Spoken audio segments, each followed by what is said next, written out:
Well, we have another trailer for the Fantastic Four giving us an even better look at Galactus and confirming an insanely huge plot point of the Fantastic Four first steps, while at the same time the director has confirmed which universe the Fantastic Four are in and why Marvel Studios decided to put them in a different universe for this film. And the answer to that solves a big question about the Fantastic Four and also the X-Men for the Marvel Cinematic Universe that a lot of fans have been having for many different years. So a lot of people are now assuming after hearing this from the director that this is kind of the excuse Marvel is using, but it does actually make sense and it all worked out really well for the Marvel Cinematic Universe, or at least we hope so, because we hope the Fantastic Four First Steps is going to be a great movie. And I gotta say, in this new trailer with this new shot of Galactus that we have, it does continue to look more and more amazing. If you take a look at this scene right here, we can see actually just the head of Galactus going up to the Baxter building. He looks huge, and we know that he is looking inside the windows of the Baxter building, searching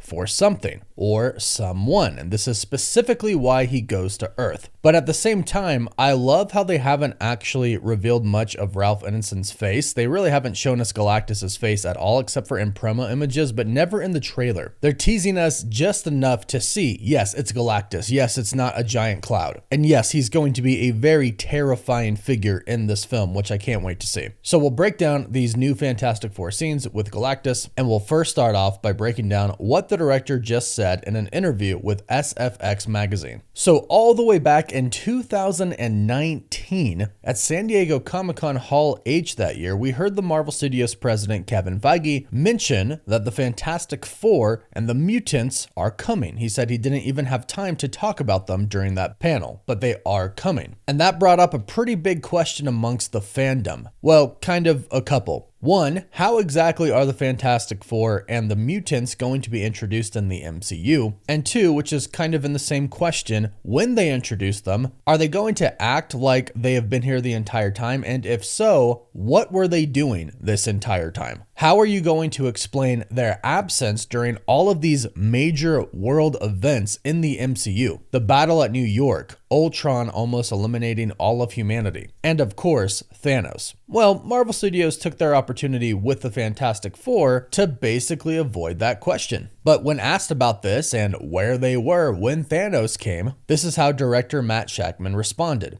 So by putting them in the 60s, we were getting close to their point of origin, which felt like the right place for them to be. But we didn't want them to be on this Earth or on the Earth with other Marvel characters, because where were they when Thanos came, right? They would have helped out. They would have solved the problem then. So we put them on a different Earth, Earth 828, a different part of the Marvel Universe. And they actually did explain the significance of 828, that number. It's actually in honor of Jack Kirby's birthday, which is 8/28, August 28th. And Jack Kirby, of course, with Stan Lee, created the Fantastic Four. So a very nice homage to Jack Kirby here. So basically they stepped around this question. Hey, we're introducing the Fantastic Four, but hey, we're introducing them in another universe. So we can kind of avoid that issue. They actually weren't in the universe. They have been around for a very long time, but they weren't in the main universe, which is why you never saw them, which is why they never interfered with anything that was going on. And of course, he doesn't say it, but it's the multiverse saga. And I think it's actually a really good idea that they showed a perspective from a different universe, and they showed that, yeah, not all universes are the same. In fact, this universe was very different. Although it's set back in time in the 60s, it kind of seems more advanced than our main universe. And when it gets to that point in time in the 2020s, if it's not destroyed by a giant space god, it's definitely going to be way more advanced. So I do like what he says. It does answer the question, where were the Fantastic Four during everything? Well, they were on another universe. Why didn't the Fantastic Four help with Thanos? Well, they didn't know about Thanos. They weren't in our universe. And this is something that is probably going to be the same for the X-Men. In fact, for the X-Men, I would love it if in their universe, they're the ones that actually fought Thanos and there were no Avengers. It would be kind of the same situation, but different because it would be a different team. And just like they showed us in Multiverse of Madness, the Illuminati defeating Thanos, I actually think it would be pretty cool if they showed us a really brief clip of the X-Men defeating Thanos. But we'll have to wait and see on that. So that's his answer to why they're in a different universe. Go ahead and let me know if this satisfies you or not.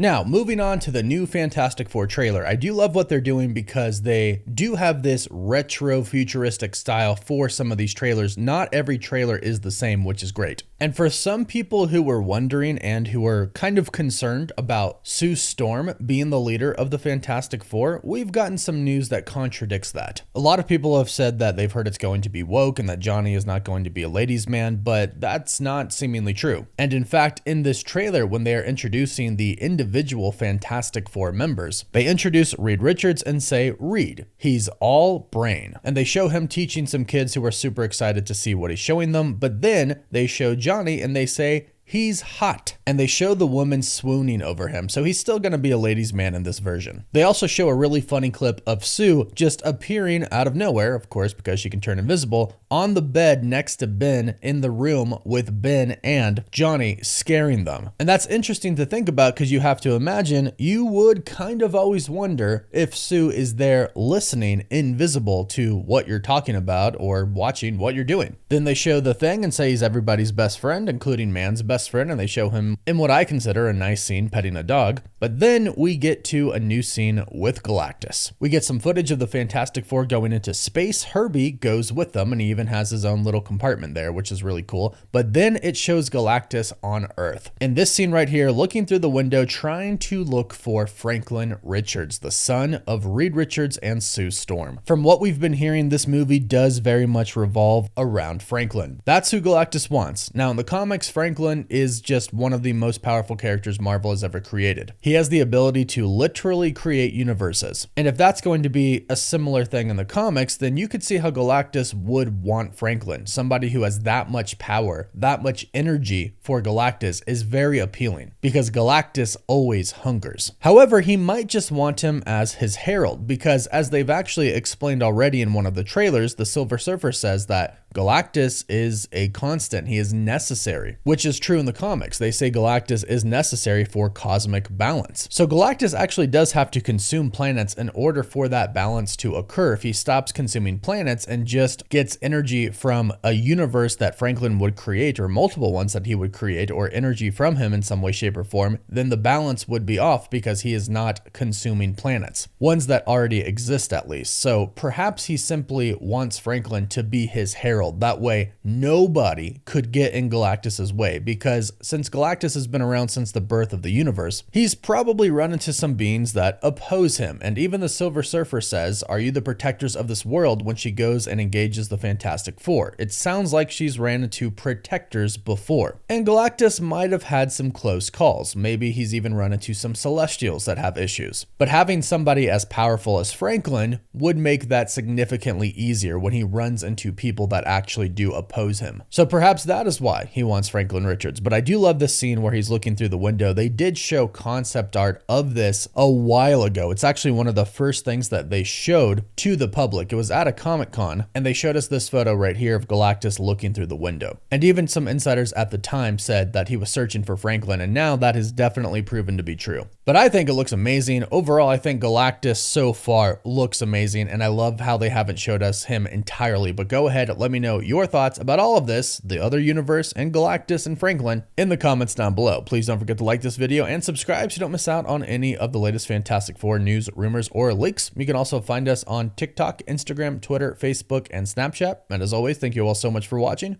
Woof woof.